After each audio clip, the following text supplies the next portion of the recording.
기도하시겠습니다. 저희들에게 영생과 풍성한 하늘도 내려주시는 하나님 아버지, 메마른 저희들에게 은혜의 강들을 내려주시고 성령의 풍성함을 베풀어 주심을 감사드립니다.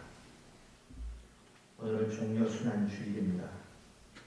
주님께서 예루살렘에 입성하여 호산나 환영받고 모두를 기쁨으로 맞이하였지만 사람들은 곧 주님을 향해 돌을 던졌습니다. 하지만 우리 모두에게는 흔들리지 않는 믿음을 가지고 주님을 바라보면서 주님의 길을 묵묵히 따르는 종들이 되게 하여 주시옵소서. 십자가가 신앙의 유일한 소망임을 알고 죽도록 충성하며 십자가만 바라보고 나아가는 성도들이 되게 해 주시옵소서. 겟세마네 동산에서 기도하시는 주님을 바라보며 저희들도 땀방울이 핏방울이 되도록 기도하는 뜨거운 마음을 주시옵소서. 주님과 함께 식탁을 나누던 제자들처럼 우리 역시 매 순간 주님과 연합하여 사는 자들이 되게 하여 주시옵소서. 은혜로운 자리에 함께하고 싶지만 여러 사정으로 인하여 함께하지 못하는 성도님들을 기억하여 주시옵소서. 어디에 있든지 은혜로 체험받는 삶이 되게 해 주시옵소서. 지금도 군대에서 객지에서 외국에서 생활하시는 분들과 함께하여 주시옵소서. 육신적으로 힘들어하는 분들을 만져주셔서 치유와 회복의 은총을 누리게 하여 주시옵소서. 오늘도 말씀을 들고선 부족한 종을 주님의 강한 팔로 붙잡아 주셔서 말씀이 능력으로 우리의 삶을 세워나가기에 부족함이 없도록 역사하여 주시옵소서. 예수님의 이름으로 간절히 기도하옵나이다. 아멘. 오늘 본문은 예수님의 십자가형이 이제 결정이 됐습니다. 그리고 그 십자가형이 집행되기까지 로마 군병들에게 예수님이 이제 조롱을 받으시는 그러한 장면이 나옵니다. 특히 예수님의 머리에는 아카시아 나무와 그리고 시딘 나무의 가시로 멸류관을 만들고 로마 군병들은 예수님의 머리에 그 가시관을 씌웠습니다. 멸류관이라고 하는 것은 왕관입니다. 승리자들이 쓰는 그러한 관입니다. 하지만 이 로마 군병들은 그 멸류관 대신에 우리 주님께 가시관을 씌웠습니다. 그리고 유대인의 왕이여 평안할지어다 라고 조롱을 합니다. 오늘은 종려순환주의를 저희들이 보내고 있습니다. 이 종려순환주의를 저희들이 보내면서 특별히 오늘 본문에 나오는 가시관을 쓰신 우리 예수님, 그분이 쓰신 이 가시관, 가시 멸류관이 갖고 있는 의미가 무엇인지 오늘 이 시간 우리가 다시 한번 묵상해 보기를 원합니다. 예수님이 쓰신 이 가시 멸류관이 의미하는 바, 오늘 본문은 우리에게 세 가지를 말합니다. 첫째는 예수님이 가시 멸류관을 쓰심으로 그 저주의 가시 멸류관이 속죄의 멸류관이 되게 하셨다는 것입니다. 세상의 왕들은 그 머리에 금 멸류관을 씁니다. 그리고 부귀 영화와 그리고 존귀를 자랑합니다. 그 대신에 백성들은 저주와 아픔과 그리고 고통을 쓰게 됩니다. 그러나 사랑의 왕이신 우리 예수님은 당신께서 친히 이 저주의 관을 쓰시고 고통과 아픔을 감당하셨습니다. 그리고 그를 믿고 따르는 모든 백성들에게는 구원과 평화를 주셨습니다. 그래서 이사야 선지자는 이렇게 말씀합니다. 그가 찔림은 우리의 허물 때문이요 그가 상함은 우리의 죄악 때문이라. 그럼 우리 주님의 이 머리에 박힌 이 가시는 언제부터 무엇 때문에 생긴 것입니까? 그 가시는 창세기 3장으로 넘어갑니다.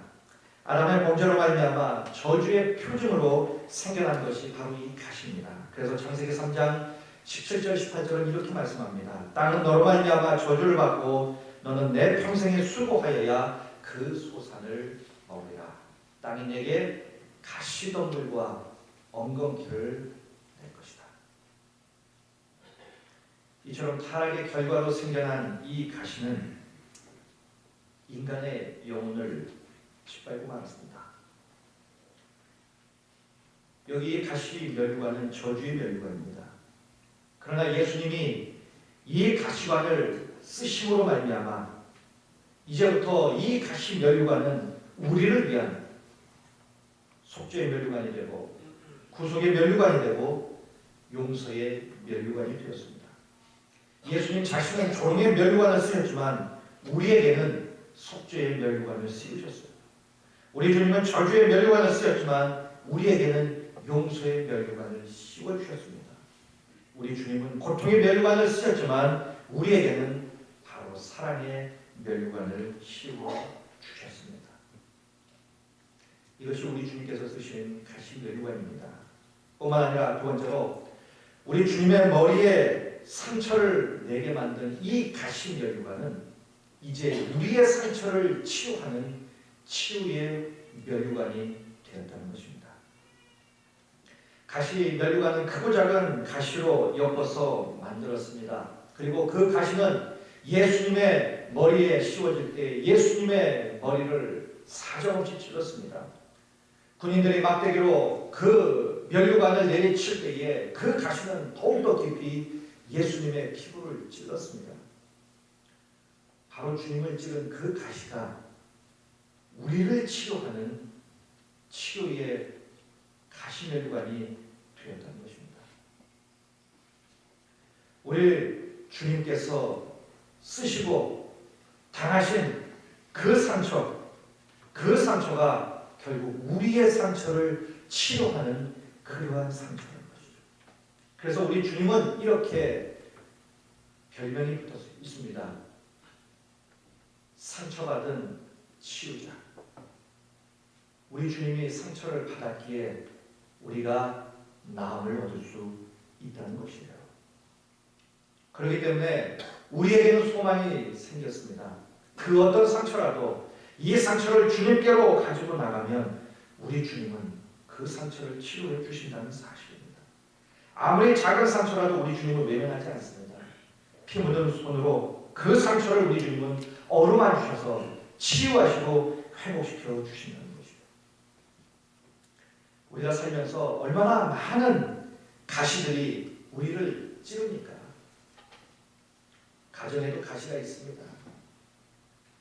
우리가 일하는 일터에도 우리를 찌르는 가시들이 많습니다. 사람마다 가시를 품고 서로 찌르고 찔림을 당하고 삽니다. 잊을 수 없는 과거의 상처의 가시도 있습니다. 지울 수 없는 쓴뿌리의 아픈 상처들이 또 우리 안에도 있습니다. 용서받지 못했다는 정죄의식이 가시가 되어서 우리를 너무나 힘들게 하는 경우도 많습니다. 사랑의 상처도 있고 배신의 상처도 있습니다. 말 한마디, 눈짓 하나도 가시가 되어서 우리를 찔러서 힘들게 만드는 경우가 얼마나 많습니까? 선한 일을 하다가도 상처를 받습니다.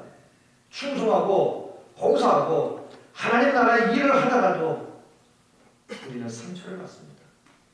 찔려서 울어야 할 때도 있다는 거죠. 가장 거룩한 일을 하다가도 찔릴 수 있다는 것입니다. 너도 나도 할 것 없이 우리 인간사 다 가시를 가지고 가시를 품고 내가 나를 찌르고 그 가시를 가지고 다른 사람을 찌르며 삽니다. 나도 아프고 다른 사람도 아프고 아픔 속에 살아갑니다. 그런데 사람들은 그것을 다 그냥 가슴에 묻고 살죠. 이 상처 어떻게 하면 좋겠습니까? 사람들은 이 상처를 치료하려고 많은 일들을 합니다. 사람들과 어울리면 이 상처가 치유될 것으로 생각을 합니다. 세상에 그 무언가를 내가 얻으면 이 상처가 치유될 거라고 생각을 합니다. 그래서 사람들의 세상 것으로 더욱더 매달립니다. 그러나 이 상처를 근본적으로 치료해 주실 수 있는 분은 십자가에서 보혈의 피를 흘리시고 우리를 구원하시기 위해서 3일 만에 부활하신 바로 예수 그리스도 그분밖에 없다는 겁니다. 우리 예수님이 가시의 찔림으로 우리의 찔림을 그분이 치유해 주신다. 사람들은 상처를 받으면 대개 시간이 지나면 잊을 거라고 생각합니다. 그러나 절대 잊어버리지 않습니다. 내 기억 속에는 사라졌을지 모르지만 내 심령과 내 마음과 내 몸의 모든 피부 조직, 그 세포 하나하나는 그 아픔을 기억하고 있습니다. 그래서 그와 유사한 일들이 또 발생을 하면 이내 우리는 과거의 그 아픔이 고스란히 우리의 심령 가운데 떠오르는 것을 우리는 여러 번 경험합니다. 우리 주님은 우리를 위해서, 나를 위해서 십자가의 고난을 당하셨습니다. 멸류관을 쓰셨습니다. 고난을 당하셨습니다. 나의 이 고난당함과 나의 이 아픔을 치료해 주시기 위해서였어요. 여러분들에게 있어서 예수 그리스도는 어떤 분이십니까? 치유자이십니까? 아니면 그냥 내 머릿속에 있는 지식의 한 분이십니까? 그 무엇이라도 가지고 나오십시오. 우리 주님께서는 깨끗하게 치료해 주실 것입니다. 우리를 회복시켜 주실 것입니다. 그러기에 세 번째, 우리 주님이 쓰신 이 가시 멸류관은 바로 승리의 멸류관이 되었다는 것입니다. 예수님은 가시 멸류관을 쓰시고 죽으셨어요. 사람들은 실패자로 여겼습니다. 그러나 그 가시 멸류관은 승리의 멸류관이 되었다는 것입니다. 왜냐하면 예수님은 십자가의 죽음을 부활의 영광으로 바꾸셨기 때문입니다. 예수님을 따르는 우리에게도 인생의 가시가 있어서 기로할 때가 얼마나 많습니까? 하지만 하나님은 우리가 치유받는 것에 그치는 것을 원치 아니하십니다. 우리에게도 예수님처럼 그 고난의 가시를 가지고 멸류관을 만들라고 말씀하세요. 우리의 삶을 찌르고 도전해오는 고난이 반갑지 않은 것은 사실입니다. 그러나 하나님은 우리에게 가시를 막아주지 아니하시고 때로는 그 가시를 허락하실 때가 있다는 거예요. 그 가시를 그냥 놔두실 때가 있다는 것입니다. 그 이유는 그 가시를 가지고 영광의 멸류관을 엮도록 하셨기 때문입니다. 무엇이 여러분들의 삶의 가시입니까? 어떤 분들은 자식이 가시예요. 어떤 분들은 부모님이 가시입니다. 가족이 가시일 때가 있어요. 어떻게 할 수 없을 만큼의 내 힘으로는 도저히 할 수 없는 그런 가시. 어떤 분은 돈이 가시고요. 누구나 가시를 다 갖고 삽니다. 그런데 왜 그것이 아직 우리에게 있을까요? 분명한 이유가 있을 것입니다. 그 가시를 가지고 영광의 멸류관을 엮도록 하시는 하나님의 뜻은 아닐까요? 예수님의 머리에 씌워진 가시 멸류관은 그 이름 그대로 가시를 멸류관으로 바꾸는 것이었어요. 승리의 멸류관으로 바꾸는 것이었다. 성경에서 종종 성도의 모델로 제시되는 인물이 있습니다. 그 중에 한 사람은 우리는 바울을 꼽습니다. 우리가 잘 아시다시피 이 바울도 남모르는 고통이 있었어요. 그래서 성경은 육체의 가시다 이렇게 말합니다. 이 가시가 얼마나 아팠던지 그도 하나님 앞에 3번씩이나 간절히 목숨을 걸고 기도하였습니다. 그러나 바울은 응답받지 못했단 말이죠. 학자들은 말합니다. 바울이 가졌던 이 육체의 가시가 간질이었다. 간질이 무엇인지 아시죠? 요즘은 약이 좋기 때문에 하루에 하나씩만 먹어도 괜찮답니다. 그러나 그 당시에는 그런 치료제가 없었어요. 바울은 어떤 사람입니까? 늘 사람들 앞에 서는 그런 사람이었어요. 많은 사람들 앞에 서야 하는 사람이었어요. 많은 사람들 앞에서 복음을 전하고 또 그를 존경하는 많은 사람들 앞에서 그들을 지도하고 인도하는 그런 사람이었어요. 많은 자들에게 복음을 전하는 이 바울. 수많은 사람 앞에서 하나님 말씀을 전할 때 발작이 일어나면 어떻게 되겠습니까? 바울은 그것이 큰 가시였어요. 그는 하나님 앞에 매달려 기도할 수밖에 없는 인생이었어요. 사람들 앞에 쓰기 전에 그는 너무너무 간절히 하나님 앞에 기도했겠죠. 하나님 제발 이 순간만큼은 그런 일이 일어나지 않도록 해주십시오. 사람들 앞에 나의 이 모습을 보이지 않도록 하나님 역사하여 주시옵소서. 얼마나 간절히 하나님 앞에 매달려 기도하고 사람들 앞에 섰을까요? 이것이 얼마나 고통스러웠던지 바울도 하나님을 붙잡고 이 가시를 없애달라고 매달려 기도합니다. 그러나 하나님은 그 가시를 없애주지 않아요.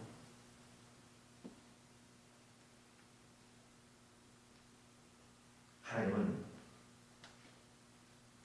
바울의 그 가시가 은혜로 바뀌기를 원했다는 겁니다. 여러분, 가시가 은혜가 되지 않으면 가시는 계속해서 나에게 고통일 뿐입니다. 여러분들 직장생활 하시면서 이런 이야기를 많이 하시죠. 갑을. 누가 갑이고 누가 을이냐 하는 거예요. 내가 그 누구에게 하청을 주면 나는 갑이고 그 사람은 을이 됩니다. 항상 주도권은 누가 갖습니까? 갑이 가져요. 갑이 원하는 대로 을은 그렇게 하게 되어 있습니다. 우리의 삶을 가만히 들여다보십시오. 무엇이 내 인생의 갑입니까? 나에게 혹 가시가 있다고 한다면 그 가시가 갑입니까? 아니면 하나님의 은혜가 내 인생의 갑입니까? 은혜를 따라 사는 인생입니까? 가시의 아픔을 따라서 그 아픔 중에 사는 인생입니까? 가시 없는 사람은 없습니다. 누구든 가시를 가지고 삽니다. 아픔이 있어요. 그러나 그 아픔이 내 인생의 갑입니까? 그래서 나는 그 아픔 중에 그렇게 살아갑니까? 가시를 은혜로 바꿀 수 있다면 그 가시는 우리에게 유익이라는 거예요. 바울은 그것을 깨달았습니다. 그래서 그에게 육체에 가시가 있음에도 불구하고 그의 인생을 이끌어 나갔던 것은 가시가 아니라 하나님의 은혜였어요. 그래서 그는 깨닫습니다. 그리고 그는 외칩니다. 내 은혜가 내게 족하다. 내가 연약할 때에 하나님의 은혜가 내게 넘치는구나. 사람들은요, 가시도 원치 아니하고 하나님의 은혜를 간절히 원하지도 않습니다. 그런 인생이 나타나는 현상은 뭐냐? 은혜도 없을 뿐더러 가시 속에 사는 거예요. 가시가 감이 되어버린다는 겁니다, 인생에. 그래서 늘 아픔 중에 산다는 거예요. 그렇다면 우리가 왜 우리 안에 있는 이 상처, 이것이 치유받아야만 합니까? 이것이 치유되지 않으면 신앙의 성장을 꾀할 수 없기 때문입니다. 오늘 종려순환주일입니다. 특별히 우리 주님께서 우리를 위하여 당하신 고난을 깊이 묵상하는 그러한 절기입니다. 여러분들은 예수 처음 믿고 난 그 이후부터 지금까지 얼마나 신앙이 잘하셨다고 스스로 평가를 하시겠어요? 얼마나 믿음이 자랐다고 스스로 평가를 하시겠습니까? 1년 전이나 지금이나 어떻습니까? 10년 전이나 지금이나 어떻습니까? 별반 차이가 없으십니까? 늘 무언가를 선택하려고 할 때는 늘 내가 편한 대로 선택을 하고 사셨습니다. 10년 전의 예배나 지금의 예배나 늘 그저 그렇습니까? 주님 앞에 하는 헌신이 10년 전이나 지금이나 늘 그렇고 그렇습니까? 왜 성장하지 못할까요? 봉사를 안 하셨습니까? 기도를 안 하셨나요? 예배를 안 드리셨나요? 우리가 안 한 것이 무엇입니까? 그런데 왜 성장하지 못합니까? 이유는 우리 안에 있는 바로 그 아픔, 그 상처 때문이에요. 그것이 쓴뿌리가 되어서 우리로 하여금 은혜를 차단시킨 겁니다. 그래서 우리는 이 상처를 우리 주님 앞에 내려놓고 우리는 치유받아야만 합니다. 그리고 이 가시를 승리의 면류관으로 엮어 만들어 써야 하는 것입니다. 우리 예수님은 이 땅에 보상을 원하지 않았어요. 그러게 우리 주님은 기꺼이 가시를 쓰심으로 그 가시를 승리의 멸류관으로 바꾸셨어요. 바울도 마찬가지로 그런 인생을 살았다는 것입니다. 특별히 이 고난기간을 보내면서 하나님 앞에 우리의 이 아픔을 내려놓으시면 좋겠습니다. 그리고 좀 치유받으셨으면 좋겠어요. 바로 우리 주님께서 우리에게 이러한 치유와 회복을 위해서 우리 주님께서 고난당하시고 십자가에 못 박혀 죽으시고 3일 만에 부활하셨다는 사실. 그리고 이제는 우리 안에 있는 가시가 가시로 끝나는 것이 아니라 그것이 승리의 멸류관으로 바뀌어지는 놀라운 역사가 있었으면 좋겠습니다. 우리 주님이 우리를 위해 가시 멸류관을 쓰셨어요. 그리고 우리에게는 승리의 멸류관, 영광의 멸류관, 치유의 멸류관을 허락해 주셨습니다. 오늘 이 시간 우리들의 마음속에 있는 고통들을 숨기지 마시고 주님 앞에 내려놓으시기를 바랍니다. 우리 주님은 분명히 이 고통의 가시를 엮어서 승리의 멸류관으로 우리에게 씌워줄 것입니다. 또한 여기에 그치지 아니하고 내가 무겁다고 내려놨던 내가 짊어지고 가야 할 그 십자가를 오늘 이 시간 다시금 우리 각자의 가슴에 품고 이제는 승리의 멸류관으로 만들어 나가는 우리가 되어야 할 줄로 믿습니다. 바로 이러한 승리의 삶을 우리에게 허락해 주시기 위해서 우리 주님은 당신의 살과 피를 상징하는 이 떡과 음료를 또한 우리에게 허락하시고 우리에게 나누어 주시기를 원하십니다. 그리고 지금도 주님의 식탁에 우리를 초대하시면서 대속의 은총을 상징하는 주님의 살과 피를 나눈 주님과의 깊은 교제 안에서 참된 샬롬을 우리에게 주시길 원하시고 우리가 그 샬롬을 경험하기를 원하십니다. 오늘 이 시간도 우리 주님은 우리 모두를 당신의 식탁으로 우리를 초대하십니다. 진정한 치유와 그리고 승리를 우리에게 허락해 주시기 위해서 오늘 이 시간 우리에게 이 귀한 자리를 마련해 주시고 이 귀한 주님의 식탁에 우리를 초청하십니다. 한 분도 빠짐없이 오늘 이 귀한 식탁에 초대받으시길 바랍니다. 그리고 주님의 살과 피를 상징하는 떡과 음료를 받아 마심으로 우리 안에 있는 그 아픔들이 치유되고 다시금 승리의 삶을 주님 안에서 경험하는 우리 모두가 되셨으면 좋겠습니다. 자, 이 시간 우리 다 같이 찬송가 228장 우리 4절을 부르시면서 우리 주님께서 우리를 위하여 마련해 놓으신 이 귀한 식탁으로 다 같이 나가시길 바라겠습니다.